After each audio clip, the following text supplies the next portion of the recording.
আমার নতুন পুরনো বন্ধুদের আমার চ্যানেলে স্বাগত, শুভেচ্ছা ও ভালোবাসা।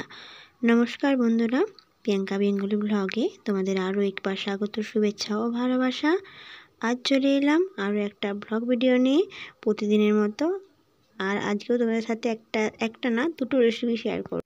আর এই রান্নাগুলো আমি বাড়িতে প্রতিদিনই রান্না করি, সেগুলো তোমাদের সাথে শেয়ার করি। তো চলো বন্ধুরা, আজকে রেসিপি দুটি তোমাদের সাথে শেয়ার করি। তো দেখো বন্ধুরা, আজকে চিচিঙ্গা ভাজা করেছি, তবে একদম অন্যরকমভাবে।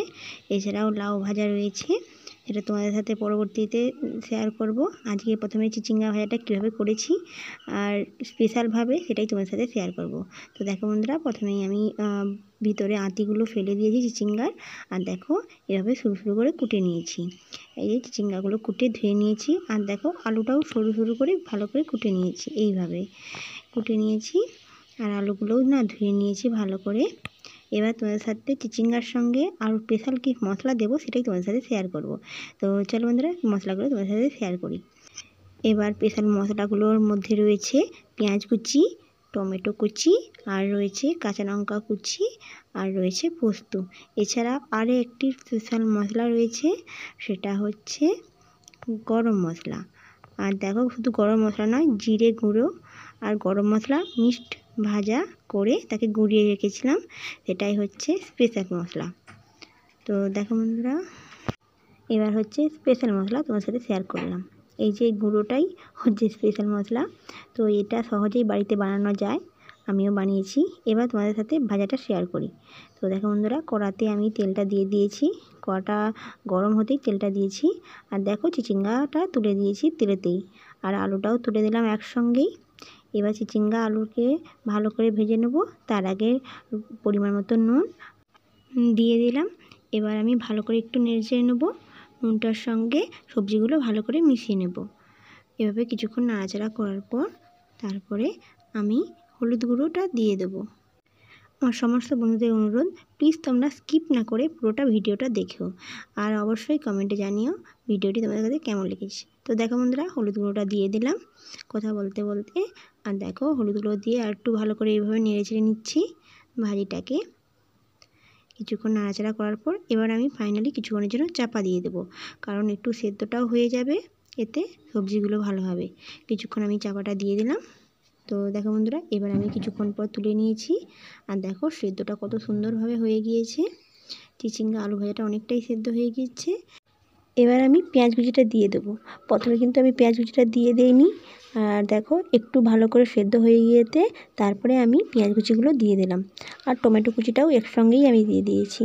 আর সাথে রয়েছে কাঁচা লঙ্কা, সেটাও দিয়ে দিলাম একসঙ্গে। এবার ভালো করে সবজিগুলোকে নেড়ে নেব, কিছুক্ষণ ভালো করে নেড়ে নেব এভাবে। তো দেখো বন্ধুরা, এভাবে নেড়ে নিয়েছি ভালো করে সবজিগুলো। এবার আরও কিছুক্ষণ আমি চাপা দিয়ে দেবো, এতে পেঁয়াজ কুচি আর টমেটো কুচিগুলো ভালোভাবে সেদ্ধ হয়ে যাবে। এছাড়াও ভালো করে অনেকটা ভাজা হয়ে যাবে। তো দেখো বন্ধুরা, আরও কিছুক্ষণ আমি চাপা দিয়ে দিলাম। তো ফাইনালি তুলে নিয়েছি। আর দেখো সমস্ত সবজিগুলো এছাড়া টমেটোগুলো কত সুন্দরভাবে গলে গিয়েছে। এইভাবে চিচিঙ্গা ভাজা করো তোমরা অবশ্যই বাড়িতে একবার, তাহলে দেখবে খেতে এত সুন্দর যে বলার বাইরে। যাই হোক বন্ধুরা, দেখো এবার আমি শেষে মশলাগুলো দিয়ে দেবো। ভাজা অলরেডি অনেকটাই হয়ে গিয়েছে। এবার আমি একটু তেল দিয়ে দিলাম মাঝামাঝিয়ে। আর দেখো পোস্তটাও দিয়ে দিলাম তেলের উপরে। এবার একটু ভালো করে পোস্তটা ভেজে নিচ্ছি। আর দেখো সব সবজিগুলোর সঙ্গে ভালোভাবে মিশিয়ে নিচ্ছি। আর সবজিগুলো এমনিতেই তো ভাজা রয়েছে, আর একটু ভাজার সঙ্গে সঙ্গে পোস্তগুলো ভাজা হয়ে যাবে।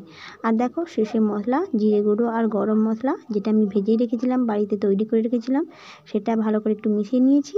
আর দেখো সবজিগুলোর সঙ্গে ভালো করে নেড়ে নিচ্ছি এভাবে। এভাবে আরও কিছুক্ষণ ভালো করে নেড়ে চেড়ে নেবো। তো দেখো বন্ধুরা, ফাইনালি আমার হয়ে গিয়েছে আজকের রেসিপি চিচিঙ্গা ভাজা। তো ফাইনালি আজকের এই রেসিপিটি তোমাদের কাছে কেমন লেগেছে তোমরা অবশ্যই কমেন্টে জানিও। আরও একটা রেসিপি রয়েছে যেটা বলেছিলাম তোমাদের সাথে শেয়ার করব। তো চলো বন্ধুরা, আরও একটা রেসিপি তোমাদের সাথে শেয়ার করি। আর সেই রেসিপিটা শেয়ার করার আগে তোমাদের ফার্স্টেই দেখালাম একটা ছোট্ট দেখে লাউ নিয়েছি। আর দেখো মশলাতে দিয়েছি আদা, এছাড়া কাঁচা লঙ্কা আর ফোড়ন, আর রয়েছে গোটা জিরে, শুকনো লঙ্কা, তেজপাতা। এই উপকরণ দিয়ে আজকে লাউ ভাজাটা করব। তো চলো বন্ধুরা, লাউ ভাজাটা প্রথমে আমি কুটিয়ে নিয়েছি আর সেটা তোমাদের সাথে শেয়ার করলাম। এভাবে ছোটো ছোটো করে কুটে নিয়েছি আর লাউগুলোকে। আর এই লাউগুলোকে প্রথমে আমি তেলেতে শুকনো লঙ্কা আর তেজপাতা দিয়ে একটু ভালো করে ভেজে নিয়েছি। আর দেখো ভাজাটা হয়ে গিয়েছে, ফুটনটাও দিয়ে দিলাম। আর দেখো ফোড়নটা দিয়ে একটু নেড়ে তারপরে আমি লাউগুলোকে দিয়ে দিলাম। এবার লাউগুলোকে তেলের সঙ্গে ভালো করে নাড়াচাড়া করে নেব। দেখো এভাবে নাড়াচাড়া করে নিয়েছি। এবার পরিমাণ মতো হলুদ গুঁড়ো, এছাড়া নুনটাও আমি দিয়ে দেবো একে একে করে। তো দেখো বন্ধুরা, এবার আমি হলুদ গুঁড়োটা দিয়ে দিলাম। এবার ফাইনালি হলুদ গুঁড়ো দিয়ে একটু ভালো করে নাড়াচাড়া করে নিচ্ছি। এভাবে কিছুক্ষণ নাড়াচাড়া করে নিচ্ছি। আর দেখো নুনটাও দিয়ে দিলাম শেষে।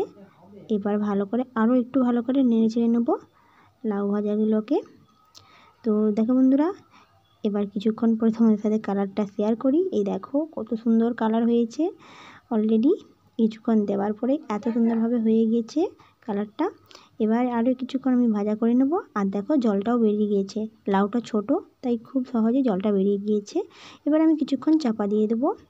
এতে দেখো ঝরঝরা লাউ ভাজা খুব সুন্দর হয়। আর দেখো ফাইনালি চাপাটা তুলে নিয়েছি। আর দেখো অনেকটা সুন্দরভাবে ভাজা হয়ে গিয়েছে। আর দেখো জলটাও নেই, অলরেডি জলটা মারা গিয়েছে। এভাবে কিছুক্ষণ চাপা দিয়ে আর ঝরঝরাভাবে লাউ ভাজা কমপ্লিট। এভাবে তোমরা বাড়িতে অবশ্যই একবার ট্রাই করো। আর কেমন লেগেছে তোমরা অবশ্যই কমেন্টে জানিও। আজকের ভিডিওটি যদি ভালো লাগে তোমাদের কাছে, তাহলে অবশ্যই লাইক আর সাবস্ক্রাইব করে আমার সঙ্গে থেকো। আর অবশ্যই শেয়ার করতে ভুলো না কিন্তু। ধন্যবাদ বন্ধুরা, এতক্ষণ ভিডিওটি দেখার জন্য ধন্যবাদ।